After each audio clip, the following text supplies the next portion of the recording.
আজকে আপনাদেরকে বলবো, এক মুঠো চাল এইখানটা করে রাখলে আপনার কোনোদিন টাকার অভাব হবে না। মানুষ চায় সুখ শান্তিতে বাঁচতে, কিন্তু এই সুখ শান্তির জন্য দরকার হলো টাকা। কারণ টাকা ছাড়া এই দুনিয়াতে কিছুই হয় না। মানুষ সারাদিন এই টাকার জন্য কতই না খাটে, কিন্তু এই টাকা যদি এদিক ওদিক দিয়ে বেরিয়ে যায় তাহলে কী বা লাভ। এই টাকা নিজের কাছে রাখার জন্য প্রাচীনকাল থেকে অনেক টোটকা ব্যবহৃত হয়েছে, কিন্তু আজকে যে টোটকাটির কথা বলবো এটি জানার জন্য সম্পূর্ণ ভিডিওটি দেখুন। আর আপনি যদি আমাদের এই চ্যানেল শুভজিৎ স্পিরিচুয়ালে নতুন হয়ে থাকেন তাহলে আমাদের চ্যানেলটিকে সাবস্ক্রাইব করুন এবং ভিডিওটিকে একটা লাইক করে সম্পূর্ণ ভিডিওটি দেখুন যে কিভাবে টাকা সঞ্চয় করা সম্ভব। আপনি যদি টাকা সঞ্চয় করার এই টোটকাটি জেনে যান তাহলে আপনাকে ধনী হওয়া থেকে কেউই আটকাতে পারবে না।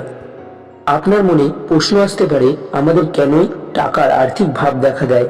মনে রাখবেন, আমাদের জ্যোতিষশাস্ত্রে 9টি গ্রহ রয়েছে। এই 9টি গ্রহেই আলাদা আলাদা প্রভাব আছে। এই প্রভাবগুলির মধ্যে সবথেকে যে গ্রহটি বেশি প্রভাব ফেলে সেটি হলো, কিন্তু এদের মধ্যে সবথেকে দ্রুত রাশি বদল করে চন্দ্র। মানুষের মন কি চাইছে এর সম্পূর্ণটাই প্রভাব ফলে চন্দ্রের ওপর।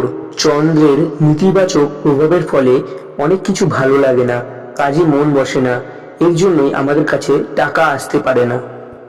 এর জন্য চন্দ্রের প্রভাব থেকে মুক্তি পাওয়ার জন্য বেশ কয়েকটি উপায়ের কথা বলা হয়েছে। এর জন্য প্রত্যেক সোমবার চাল, দই, দুধ বলতে গরিব মানুষদের দান করা উচিত বা ভিখারিকে দান করা উচিত। এর ফলে আমাদের চন্দ্রদোষ কেটে যেতে পারে। চন্দ্রদোষ ও আর্থিক সমস্যা দূর করার জন্য আপনাকে 21টি চাল একটি কাগজের মধ্যে রেখে আপনার মানিব্যাগে রাখতে হবে।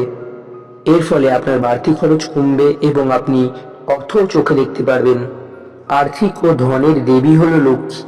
এর জন্য আমরা আর্থিক ও ধন সম্পদ বৃদ্ধি করার জন্য মা লক্ষ্মীকে পুজো করি, কিন্তু আপনি আর্থিক ধন সম্পত্তি ও অর্থ বাড়ানোর জন্য এই কাজটি করতে পারেন।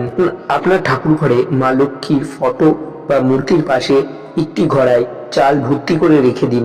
এতে আপনার আর্থিক শক্তি বাড়বে। এর আসল কারণ হলো আপনি অর্থের অভাব থেকে মুক্তি পাবেন। আপনার বাড়িতে অনেক সময় ভিখারি যাওয়া আসা করতেই থাকে, কিন্তু আপনি কি জানেন, যদি আপনি যে ভিখারিকে টাকা পয়সা চাল দান করেন, ওই চালের কিছুটা অংশ যদি আপনি আপনার বাড়িতে রেখে দেন তাহলে আপনার আর্থিক সম্পত্তি বৃদ্ধি পাবে।